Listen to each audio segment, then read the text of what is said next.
बिस्मिल्लाहिर्रहमानिर्रहीम। अस्सलाम वालेकुम नाज़रीन, सिटी 42 की स्पेशल ईद ट्रांसमिशन, बड़ी ईद की बड़ी खुशियां हम मनाएंगे आपके साथ। आज हमारी ये स्पेशल ट्रांसमिशन दिन भर जारी रहेगी और हमारे बहुत ही ज़बरदस्त मेहमान हमें ज्वाइन करते रहेंगे। मुझे पता है जी आज ईद का दूसरा दिन है और ख़ासे मसरूफ़ आप भी होंगे, हमारे मेहमान भी बहुत ज़्यादा मसरूफ़ होते हैं। हमारे लिए आपके लिए टाइम निकाल कर हमारे पास आते हैं आपकी ईद को मज़ीद स्पेशल बनाने के लिए। ये वाली ईद थोड़ी डिफरेंट होती है छोटी ईद से, क्योंकि हर किसी के घर में बहुत ज़्यादा मसरूफ़ जो है वो सिलसिला चल रहा होता है। तो जिन लोगों ने कुर्बानी की होती है वो गोश्त बांट रहे होते हैं, जिन लोगों ने नहीं की होती वो गोश्त पका ज़रूर रहे होते हैं। तो हम उम्मीद भी करेंगे, दुआ भी करेंगे कि ये रौनकें इसी तरह से बहाल रहें। बट जो हमारी ट्रांसमिशन में हम बार बार गुफ्तगू भी करते रहेंगे, एक मैसेज जो हमने आप तक पहुंचाना है, पहुंचाते रहेंगे, वो ये है कि आपने ईद के असल मकसद को नहीं भूलना है। वी होप के पहले दिन भी आपने मैक्सिमम गोश्त अपनी फ्रिज में नहीं रखा होगा, दूसरों में ही तकसीम किया होगा। और असल ईद का मकसद भी यही है। गर्मी इतनी ज़्यादा शदीद है तो आप कितना मैक्सिमम गोश्त खा लेंगे जी। तो बहुत ज़्यादा ज़रूरी ये है कि उन लोगों को याद रखें जो कि पूरा साल गोश्त अफोर्ड नहीं कर सकते हैं, खा नहीं सकते हैं। यही इस ईद का असल मकसद है। इसार, कुर्बानी, इसको याद रखना है हमने, मोहब्बत बांटनी है, दूसरों के लिए आसानियाँ पैदा करनी है। अपने मेहमानों का मैं तारुफ कराना चाहूँगी जी। हमारे साथ हमारे मेहमान मौजूद हैं, डॉक्टर रिरीच मौजूद हैं जी, डर्मेटोलॉजिस्ट हैं, बिलाल साबिर साहब फ्लूट प्लेयर हैं और ईशल साकिब माहिर ग़िज़ायात हैं। इन मेहमानों को बुलाने का मकसद ये था कि आपको इंजॉय भी कराएं, ज़बरदस्त टिप्स भी देते रहें। वेलकम कहेंगे, अस्सलाम वालेकुम एंड ईद मुबारक। क्या हाल चाल हैं आपके? डॉक्टर साहिबा आपसे मैं स्टार्ट कर लेती हूँ। माशाल्लाह बहुत प्यारी लग रही हैं आप। Thank you so much. मुझे ये बताएं कैसे ईद के दिन का आगाज़ करती हैं? ईद के दिन का आगाज़ तो ख़वातीन का तो मेरा ख्याल ज़बरदस्ती करवा दिया जाता है। वो कहाँ करती ऐसे है? ही है। किचन से सबसे पहले बिस्मिल्लाह तो वहीं से ही होती है, रात भी वहीं से पहले वहीं पे छोड़ते हैं और सुबह उठ के वहीं से कनेक्ट हो जाता है। बिल्कुल ऐसे ही है। तो वो मेरा ख्याल है ईद पे तो ख़वातीन किचन के अलावा कहीं नहीं मिल सकती हैं। और मर्द होते हैं अपनी पसंद का निकाल के ना ला के देने के लिए, फरमाइशें शुरू हो जाती हैं, ऐसा बनना चाहिए ऐसे। तो बस वही गोश्त के साथ आप ये कह लें कि बस पका अर्ली मॉर्निंग कुर्बानी हो जाती है। हाँ, हमारी अर्ली मॉर्निंग हो जाती है। कसाई तो नहीं तंग करता? बहुत ज़्यादा नखरे होते हैं। देखिए मेरा कसाई की जुर्रत नहीं है कि वो तंग करे, क्योंकि उसने सारी जिंदगी मेरे साथ रहना है। हाँ। वो मेरे अपने हस्बैंड है। अच्छा। वो खुद वो लोग करते हैं। ओहो, ये तो हमारे लिए बड़ा इजी होता है। नमाज पढ़ के आते हैं और आते ही वो और मेरे देवर मिलके ये लोग करते हैं बहुत शुरू से। गोश्त वगैरह भी खुद ही बनाते हैं? हाँ बिल्कुल। ये तो बड़ा आला कसाई है मेरा। वाह जबरदस्त। ये तो मतलब वाकई भाई आप कुर्बानी करते बड़े जानवर की छोटे जानवर? दोनों ही होते हैं। दोनों करते हैं। तो बड़े के लिए कसाई आता है, लेकिन जो दूसरे वो ये खुद करते हैं। सही, चलें जी, ये भी बहुत अच्छी बात है। बिलाल साबिर साहब कैसे आप? अल्हम्दुलिल्लाह, आप सुनाए ठीक है? कैसे ईद का पहला दिन गुजरा और आज का दूसरा दिन कैसा? पहला दिन डॉक्टर साहिबा बहुत लकी हैं। हम ऐसे लकी नहीं है। पैसे भी बच जाते डॉक्टर साहिबा, हम तो मुंह मांगे पैसे देते हैं, इंतजार भी करते हैं। हमारे साथ तो हर साल कसाई मिसकमिटमेंट कर जाता है और उसका इंतजार ही करना पड़ता है। खैर इस दफा हमारा कसाई तो क्या करता है, बकरा ज़िबा करके वो लटका के चला जाता है, उसके बाद फोन करते रहते हैं जाके वो 6-7 बजे। कसाई का यही हाल है। और अल्हम्दुलिल्लाह ईद वाला दिन बड़ा ज़बरदस्त गुजरा। कसाई भी इन टाइम पे आ गया, चीज़ें बड़ी ज़बरदस्त मैनेज हो गई। अल्हम्दुलिल्लाह बेहतरीन गुजरा। गोश्त खुद बांटने जाते हैं रिश्तेदारों के घर में? और जी कुछ गोश्त मेरे ज़िम्मे होता है, कुछ मिसेस की फैमिली का मिसेस के ज़िम्मे होता है। और आज दूसरा दिन है, इस ट्रांसमिशन के बाद फिर हम उस टास्क के लिए निकलेंगे, गोश्त बांटेंगे इंशाल्लाह। अच्छा, बड़ा डिफ़िकल्ट होता है क्योंकि गर्मी इतनी ज़्यादा है, तो आपको इस अमर की ज़रूरत होती है कि फटाफट आप गोश्त बांट दें। बहुत बड़ी रिस्पॉन्सिबिलिटी होती है। ईशल की तरफ आना चाहेंगे, कैसी हैं आप? मैं ठीक, आप कैसी हैं? बिल्कुल ठीक ठाक, बहुत प्यारी लग रही हैं, बहुत कलरफुल सा आपका ड्रेस है, बहुत प्यारी लग रही है। Thank you so much. कैसा रहा ईद का पहला दिन और आज का दिन कैसा रहा? ईद का फर्स्ट डे तो बहुत अच्छा रहा। हमारे तो ये कि बहुत बड़ी फैमिली इकट्ठी होती है, सब लोग एक ही जगह इकट्ठे होते हैं, इंजॉय करते हैं, फीस्ट होता है प्रॉपर, बड़ी ईद पे भी छोटी ईद पे भी। और इसी तरह आज का दिन भी स्टार्ट आपके साथ हुआ है, इंशाल्लाह अच्छा ही गुजरेगा। यानी ईद के पहले दिन बहुत हम देखते हैं कि सुबह के टाइम तो सब लोग बिजी रहते हैं ना गोश्त बांटने में, तो शाम में जो है वो कहीं ना कहीं दावत होती है, बारबेक्यू का भी एहतमाम होता है, खाने शाने भी बनते हैं। बट खाना इतनी गर्मी में आपने कैसे खाना है, ईशल से ही हम टिप्स ले लेते हैं। प्लीज़ ये मत कहिएगा कि खाना नहीं खाना, गोश्त नहीं खाना, क्योंकि ये तो मतलब 3 दिन आप कहीं चले जाएं तो गोश्त है। आप घर में बना रहे हैं तो गोश्त ही बना रहे हैं, तीनों टाइम इवन नाश्ते में भी यही बन रहा होता है। बिल्कुल। सो किस तरह से हमने गोश्त को खाना है? अच्छा, बिल्कुल बिल्कुल ये नहीं मैं कहूँगी कि नहीं खाना, बिकॉज ईद में खुशियाँ होती हैं और खुशियाँ फूड के साथ होती हैं, और ईद में तो सुन्नत भी है ना खाना। आप कुर्बानियाँ गोश्त खुद खाएं, आप बांटे भी लेकिन खुद भी खाएं। तो सबसे पहले ये कि नाश्ता बाय द टाइम आप करते हैं तो उसमें आप मीठा भी खाएं, सब कुछ परमिसिबल होता है ईद पे। ईद का कोई डाइट प्लान नहीं होता तो ईद पे आप खाएं, हाँ, लेकिन कुछ चीज़ें हमने ज़रा केयर करनी है, उनकी केयरफुल होना है। वो ये है कि हमने मॉडरेशन में रह के खाना है। जनरली क्या होता है कि बड़ी ईद पे बहुत हॉस्पिटलाइजेशंस बढ़ जाती हैं, पेट खराब बहुत ज़्यादा होता है लोगों का, पेट खराब हो जाता है, कुछ लोगों को एसिडिटी हो जाती है, कुछ लोगों को कॉन्स्टिपेशन हो जाती है, डिफरेंट लोगों को डिफरेंट तरह के मसाइल हो जाते हैं। तो उसमें ये होता है कि आपने एक तो केयरफुल रह के खाना है, उसका पोर्शन आपने ज़रूर देखना है, because at the end of the day जाना वो आपके स्टमक में ही है, और आपके स्टमक जो यूज टू है जिस ऑलरेडी रूटीन का, आपने उससे बढ़ के नहीं खाना। जिस तरह के 2 to 3 पीसेज ऑफ मटन या बीफ इज़ फाइन, बीफ का स्टेक भी ले सकते हैं, फिले ले लें, लेकिन आपने क्वांटिटी बहुत ज़्यादा नहीं करनी, so that you don't and up in the hospital. Careful होके खाना है, प्लस अपने आप को बहुत ज़्यादा हाइड्रेटेड रखना है, क्योंकि अब बहुत गर्मी में आ रही है ईद, तो पानी का जितना इंटेक आप कर सकते हैं आप करें, सो दैट आपके स्टमक को इतना हैवी जो है, क्योंकि हैवी होता है ना red meat, it's very heavy, cholesterol भी हाई कर सकता है, ब्लड प्रेशर भी, इसी तरह ही आपको और भी प्रॉब्लम्स ओरिजिनेट हो सकते हैं। तो इसीलिए आपने पानी का बहुत इस्तेमाल करना है। तो बिलाल गौर से सुन लिए बातें, खाने पीने के शौकीन है बड़े ध्यान से आप सुन रहे थे। तो खाने पीने के शौकीन है? शौकीन है जी। मैं मादर चाहता हूँ डॉक्टर साहब कि मैं ये चीज़ें नहीं फॉलो कर सकता सही, लेकिन ना वो ये होता है कि आप जैसे कि सब लोग यही कहते हैं खाएं ज़रूर, लेकिन आप पोर्शन कंट्रोल रखेंगे तो वो 3 दिन में जितना आपने इतना सारा खा लेना है वो उसको आप 1 महीने में खा लें, 15 दिन में खा लें, आप उसको हजम अच्छे तरीके से कर सकेंगे, कम से कम नुकसान नहीं पहुंचाएगा। डॉक्टर साहिबा, ईद इतनी गर्मी की है, अब सब लोगों ने तैयार भी होना होता है, तो लोग कहते हैं कि जी दिन के टाइम, अब मेरी भी रिस्पॉन्सिबिलिटी थी ना ईद के पहले दिन, अब मैं दफ्तर नहीं आई तो फिर मैं घर में ये करती हूँ, क्योंकि ड्राइवर भी हूँ, तो सब लोग कहते हैं ये तुम जाके गोश्त अपनी खाला के घर दे आओ, अपनी नानों के घर दे आओ। तो फिर क्योंकि मेरे हस्बैंड कज़न है ना मेरे, तो फिर वो नानों वाली साइड की रिस्पॉन्सिबिलिटी मेरी होती है, तो मैंने भी सुबह सुबह तैयार होना होता है। तो मेकअप लोगों को बड़ा मुश्किल हो जाता है करना इतनी गर्मी में, क्या करें स्किन पे मेकअप आपका ठहर जाए? सबसे आसान चीज़ है, और मेरे ख्याल में जो आपके घर के मशरूबात है उसमें ज़रा बर्फ़ कम डालें। एक प्याले में बर्फ़ लें, पानी डालें और उसमें आइस प्लंजेस करें फॉर फ्यू सेकंड्स। अच्छा, हाँ, आपका मेकअप इतना आला टिकेगा कि आप खुद परेशान हो जाएंगे। ये तो बड़ी ज़बरदस्त टिप आपने बता दी। और मतलब इसमें आपके को पैसे भी नहीं लग रहे। हाँ। ठीक है, आप उसमें आपने, लेकिन ये नहीं कि अंदर ही मुंह दे के आप जमा लें मतलब अब बाद में कह के खुदा ना खासा कैजुअलिटीज़ होगी, डॉक्टर साहब ने कहा था मुंह देना है मतलब फॉर फ्यू सेकंड्स, जितनी देर आप सांस रोक सकें आप निकालें बाहर, फिर कुछ सेकंड्स के लिए डाल लें, फिर निकालें, 2-3 दफ़ा इस तरह करें। वो आपका बड़ा, एक तो पोर्स टाइट हो जाएंगे, आपकी क्लॉगिंग नहीं होगी, एक्नी नहीं होगी, मेकअप आप जितना भी करें वो आपको परेशानी बाद में नहीं देगा। तो ये सबसे ज़बरदस्त टिप है। इसको आपने दिन में 2-3 दफ़ा आप कर सकते हैं रिपीट? बिल्कुल कर सकते हैं, बिल्कुल कर सकते हैं। डॉक्टर साहब, आजकल एक बड़ा ट्रेंड है, लोग वो शावर वाली स्प्रे वाली बॉटल होती है फ्रिज में रख देते हैं, उससे भी आप बार बार स्प्रे करते रहें तो लोग कहते हैं कि अच्छा ठंडक का एहसास है। हाँ, बिल्कुल, रोज़ वाटर है वो बहुत अच्छा है, बिल्कुल है। जो आपके इवन जो आप विच हेजल्स के साथ आते हैं, जो मिस्ट वगैरह होते हैं, they are really very good. अच्छा, तो आप बिल्कुल उनका इस्तेमाल कर सकते हैं, लेकिन जाहिर है जब आपने मेकअप किया होता है तो ऊपर मिस्ट करना ज़रा मुश्किल है, लेकिन जब आप आइस प्लंजेस कर लेते हैं ना तो आप खुद ये देखिएगा कि आपका मेकअप कितना लास्ट करता है। एक तो पफिनेस जो होती है, अक्सर लोगों को पफिनेस का सुबह उठते इशू होता है, खासतौर पर क्योंकि ईद पे आपको नींद नहीं, खवातीन की तो बिल्कुल नहीं पूरी हो रही होती, तो 2-3 दिन तो आपने जागना ही जागना है। तो बस आप जेलस कराएं, सारों को मुंह देते जाएं बर्फ में और जाते जाएं। ये बड़ी जबरदस्त आपने टिप बताई है। मैंने भी ट्राई किया हुआ, it works, it actually works. मैं तो डिप नहीं करती, लेकिन मैं मुस्लिम क्लोथ में लेके थोड़ी सी आइसिंग कर लेती हूँ, तो मेकअप जो है वो कहीं भी नहीं जाता और ना ही डल भी नहीं होता, ऑक्सीडाइज उस तरह नहीं होता, आपके कलर चेंज नहीं करेगा। ये डॉक्टर साहबा मैं अपनी रूटीन में भी कर सकती हूँ, अगर सुबह मेकअप करा रही हूँ तो मैं ये कर लूँ। मैं तो मतलब सुबह गर्मियों में खास तौर पे, इवन सर्दियों में मैं करती हूँ। सर्दियों में टाइम ज़रा मेरा कम हो जाता है, लेकिन ये कि मैं लाजमी एक मैंने सुबह करना होता है और एक रात को सोते हुए।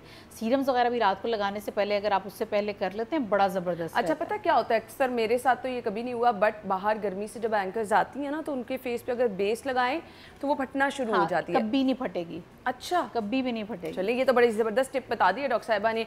हम गुफ्तगू का सिलसिला आगे बढ़ाएंगे और बिलाल यहाँ पर जो है वो ज़बरदस्त सा एक आपको समा बांध के दिखाएंगे। ब्रेक ले लेते हैं, ब्रेक के बाद जब वापस आएंगे तो फिर आपको एक बार फिर से ज्वाइन करेंगे, हमारे साथ रहिएगा।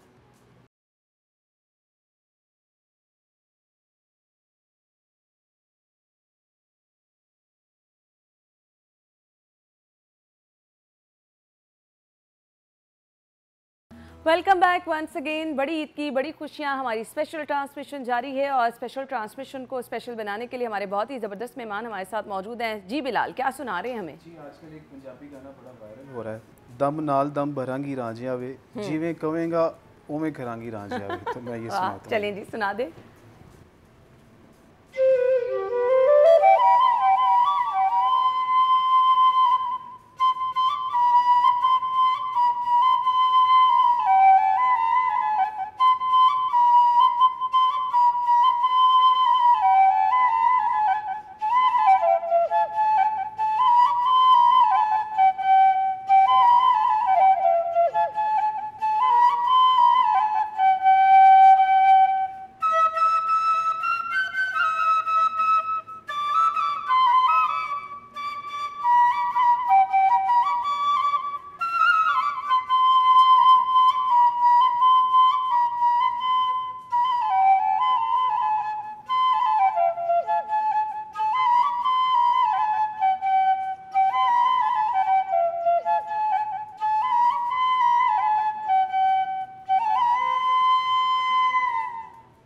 वाह वाह, बहुत ही ज़बरदस्त, बहुत ही ज़बरदस्त। बिलाल ये कैसे कर लेते हैं आप, मुझे बता दें। मैं तो एकदम अपने सांस को खींचना और वो मुश्किल होता है।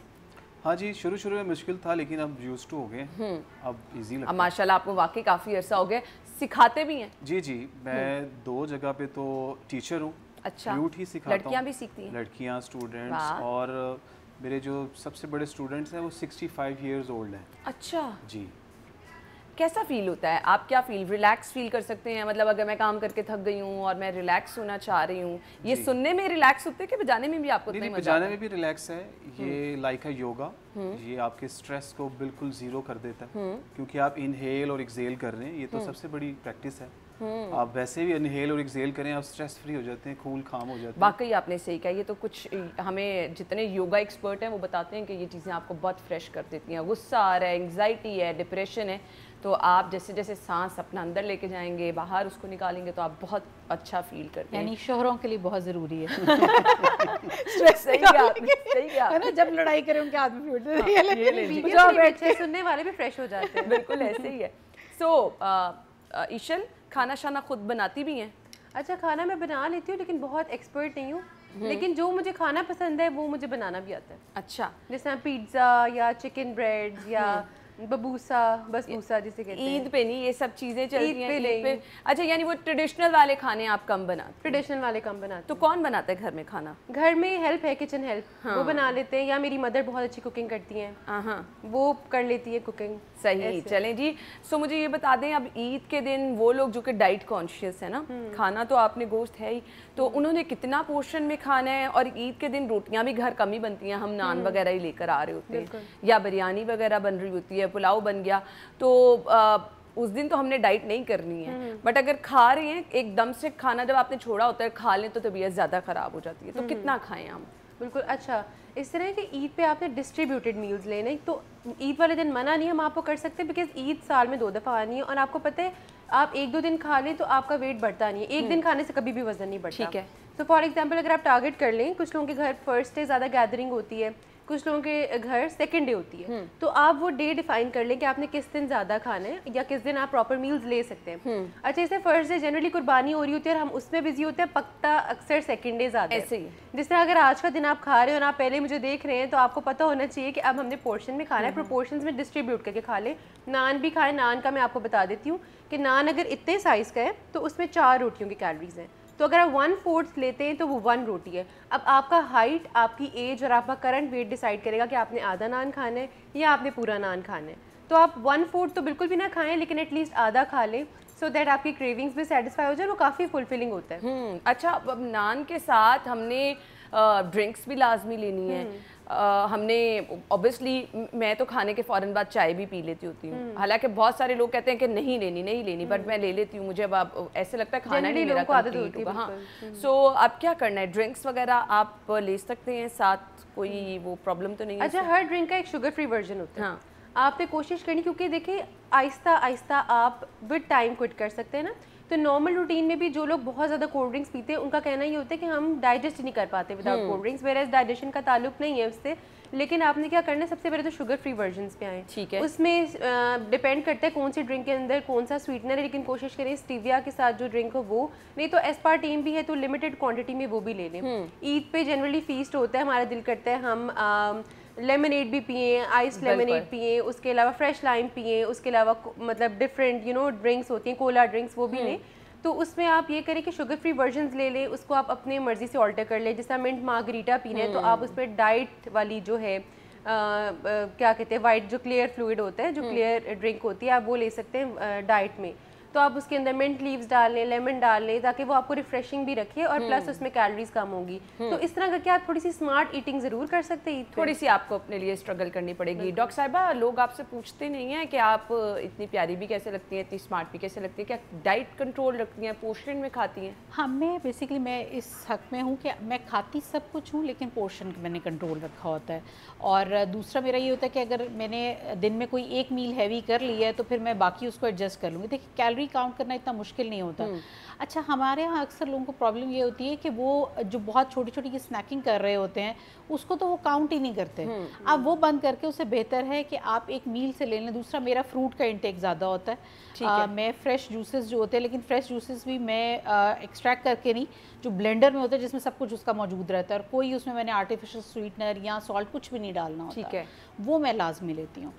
बाकी जो खाने से रिलेटेड मेरा यही एक असूल है कि फ्राइड चीज़ें वो मैं ज़रा माइनस की होती हैं। हाँ, और मैं घर में खाना खुद बनाती हूँ तो मुझे पता होता है कि मैं क्या पका रही हूँ। ये सबसे तो उससे बड़ी चीज़ें कंट्रोल रहती हैं। आप अपने अकॉर्डिंग सब कुछ बना सकते हैं। बिलाल, आपकी मिसेस खाना शाना बनाती हैं? जी, मेरी मिसेस बहुत ज़बरदस्त खाने बनाती हैं। अच्छा, तो खुद आप फरमाइश करके ईद के दिन खाना शाना बनवाती हैं? उनको पता है मेरी फरमाइशों का। अच्छा, वाह, ये भी बड़ी ज़बरदस्त बात है जी।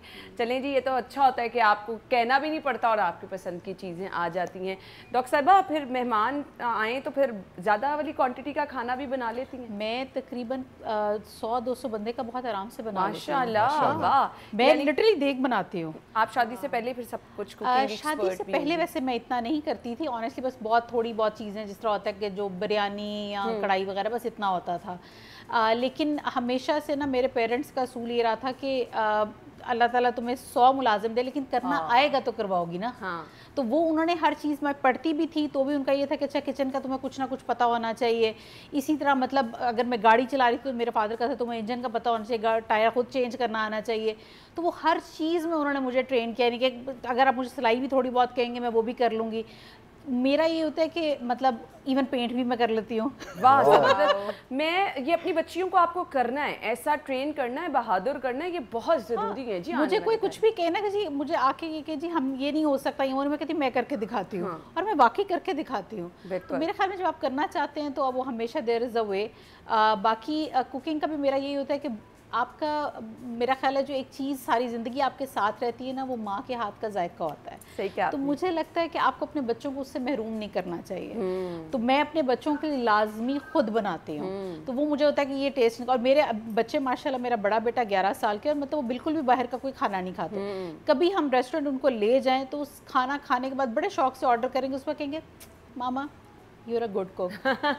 थैंक यू बेटे, मैं आप पहले बता देते मेरे ही पैसे ना जाए। कभी कभी रेस्ट करने को दिल कर रहा होता है, अब कभी आपको भी छुट्टी पे जाना ही होता है। वरना मुझे एक तो खाना पकाना मुझे कभी मुश्किल नहीं लगा। हाँ। मतलब मैं बहुत जल्दी बना लेती हूँ, और जितने मर्जी लोगों का आप मेरे से बनवा लें। मतलब हमारे जिस तरह ईद के ऊपर होता है, कलेजी तो खैर बनी रही होती है, लेकिन रान वगैरह रोस्ट करना पाए कर लेती। हाँ हाँ, मैं खुद करती हूँ, स्टीम करके प्रॉपर उसको रोस्ट करके। लेकिन आप कभी आए, आप खाएं तो आप लिटरली आप फिर बताइएगा कि कैसा है। जरूर जरूर। अच्छा जी, ईशल हमारे साथ मौजूद हैं। हमने बड़ी ईद पे क्या प्रॉब्लम होता है, क्योंकि रूटीन में अगर आप गोश्त वगैरह बना रहे हैं तो हम प्रॉपर उसको तरीके से बनाते हैं। बड़ी ईद पे ये होता है यहाँ से गोश्त बना, यहाँ से आप पका रहे हैं, तो वो प्रॉपर कुक भी नहीं होता सम टाइम, क्योंकि आप प्रेशर भी लगा देते हैं। डॉक्टर साहिबा क्योंकि एक्सपर्ट हैं, इनसे भी कुछ हम पूछेंगे और ईशल से भी पूछेंगे, क्योंकि प्रॉपर कुक भी ना करें आप तो फिर हमें बहुत सारे पेट दर्द होने की शिकायत, ऐसी चीज़ें जो है हमें नज़र आती हैं। सो ब्रेक ले लेते हैं, ब्रेक के बाद आते हैं। Stay with us.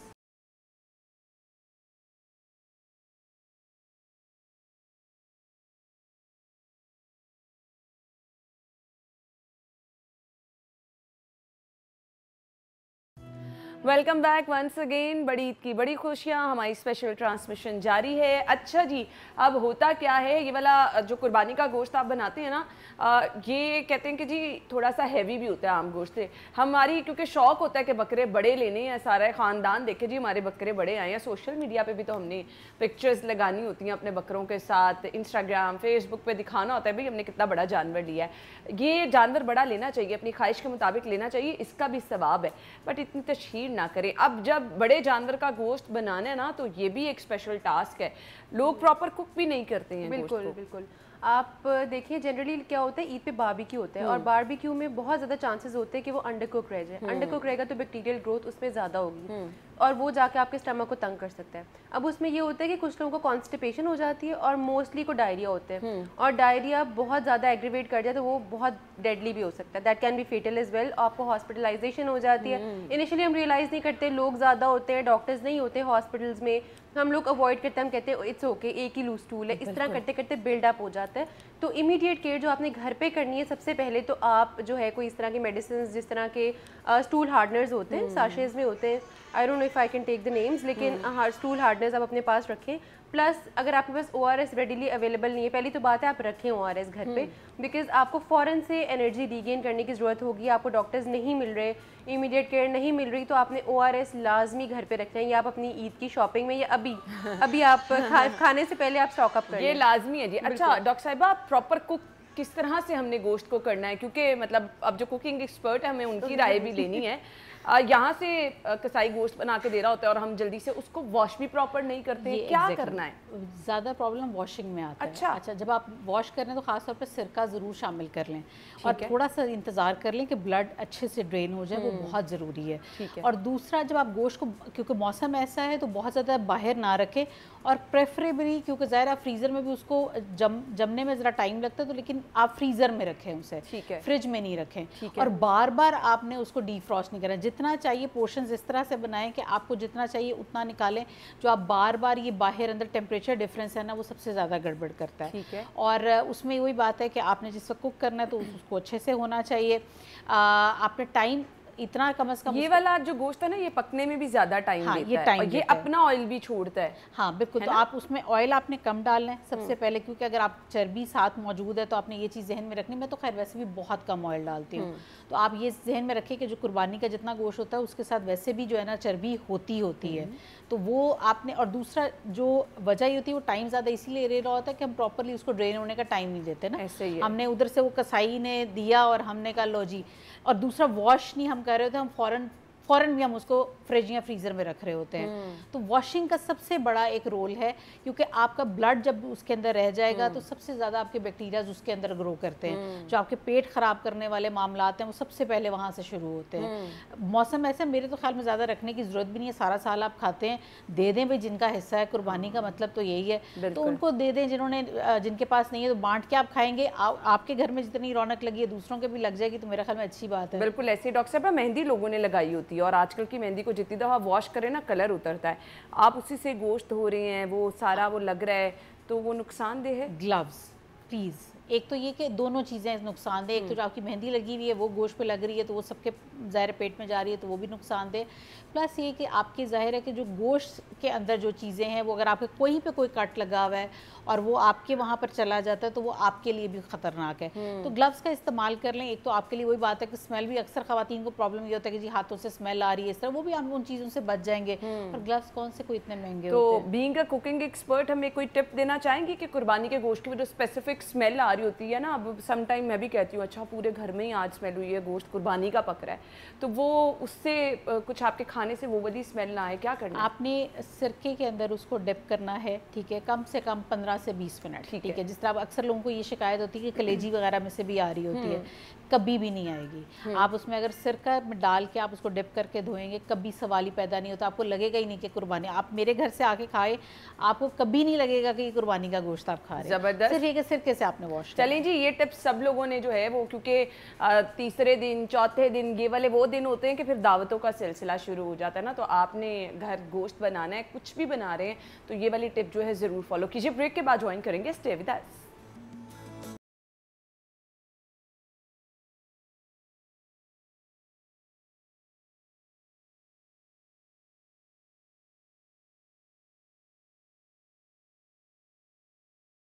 Welcome back once again. बड़ी ईद की बड़ी खुशियाँ स्पेशल ट्रांसमिशन में आपको एक बार फिर से खुश आमदीद कहेंगे। बिलाल हमारे साथ मौजूद हैं, बाकी मेहमानों से बातचीत इतनी चल रही है तो बिलाल हमारी बातें सुन रहे हैं, तो बिलाल को अब हम ज़रूर शामिल करेंगे। बिलाल हमें बांसुरी की धुन बजा के बताएंगे और सुनाएंगे, बल्कि हम गेस करेंगे।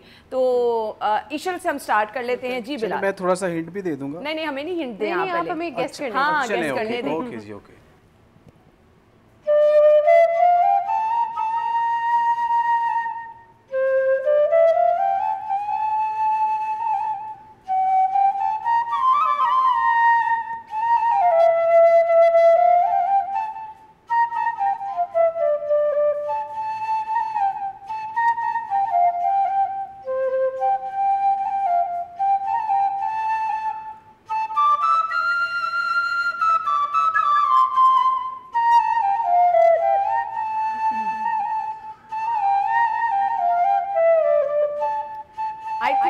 एक्सप्रेशन से मैं अंदाजा लगा रही हूँ कि ईशल को पता चल गया। मुझे बहुत पसंद है गाना।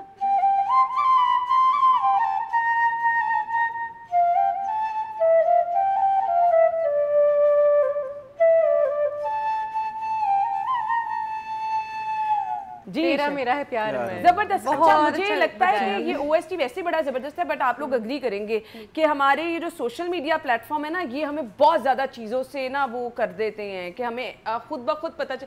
अब वो लोग जिन्होंने ड्रामा नहीं देखा बट उन्होंने टिकटॉक पर जरूर बिल्कुल इस धुन को सुना है। मैंने ड्रामा नहीं देखा, लेकिन उसकी हाइप इतनी थी और मुझे सॉन्ग बहुत पसंद है। अच्छा, ये ड्रामे से ज्यादा इसका OST पूरी वर्ल्ड वाइड हिट हुआ। वही तो कह रही हूँ, वो टिकटॉक पर सोशल मीडिया पर हर किसी ने अपनी रील्स पर अपने पिक्चर्स पर यही गाने लगाए हैं। सो बिलाल, अब डॉक्टर साहिबा की बारी है।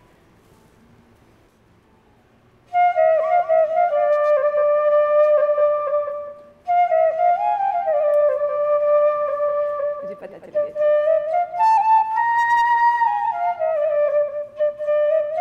One of my favourite song.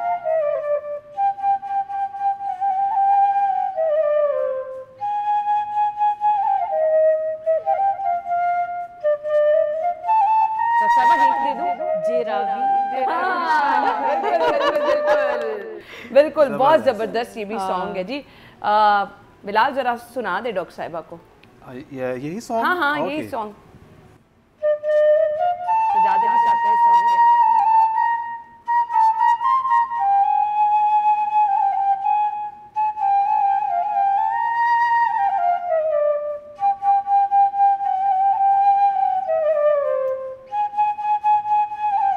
जबरदस्त, क्या खूबसूरत गाते हैं। कम सॉन्ग गाते हैं लेकिन मैं फैन हूँ भाई।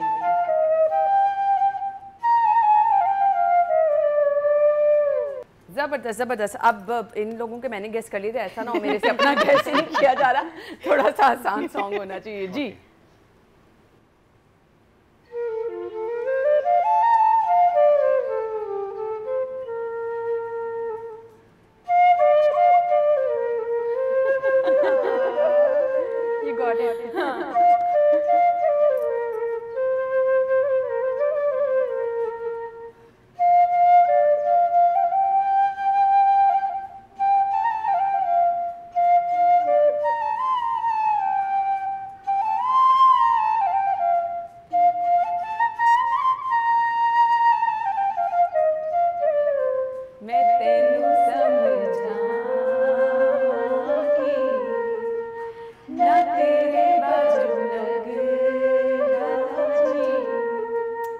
ज़बरदस्त, बहुत ही ज़बरदस्त, बहुत ही ज़बरदस्त। अब जाते जाते कोई बहुत ही खूबसूरत सी धुन हमें सुना दें, फिर हम आपकी तरफ से एक लास्ट मैसेज लें। ओके जी।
Thank you so much Bilal, बहुत बहुत शुक्रिया। ईशल आपका भी बहुत बहुत शुक्रिया। डॉक्टर साहबा आपका भी बहुत बहुत शुक्रिया।